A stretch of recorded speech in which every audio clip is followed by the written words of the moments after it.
At dito rin po matatagpuan, hindi lang po sa Japan ng giant sequoia, pero sa atin naman po, local version naman po yun sa atin. Sinasabi po natin, Black Milk Trees. Which is hindi po kayang yakapin ng dalawang po katao. Meron po tayo yan dito sa Subic. Kaya lang po yung train po namin ngayon, yung apariling train na highest po namin. Ito po, sa Pagkera Kasalapusyon ngayon. Kung saan po ba niyo po makikita yung Zamyo? Like I said, galing na po kayo areas ng airport. Ito po yung airport po natin. One of our areas of kung saan po ginagamit ng mga shootings na po. Hindi po kasi tayo busy like Nino Aquino International Airport. So, these are some of our links po natin, mga logistics fund po na kung saan yan. We have 48 international flights. Kung saan, we have a 2.7-kilometer runway of the airport to the right side.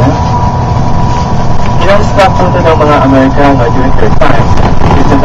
Kaya po siya tinawag na we are now on QB point because of the construction units Battalion 1. This area of airport po is approximately 500 feet of concrete mountains para na maiayos po siya.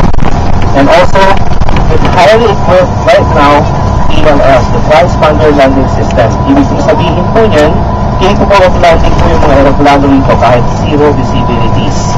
This is the one na hinirap po ng Nino Aquino International Airport kung nagkaroon po sila ng problema sa flights. So you can see now all the view of Subic Bay to your right. Ganito po kalawak ang Subic Bay. Kung saan po, sabi ng iba sa atin is a city within a city.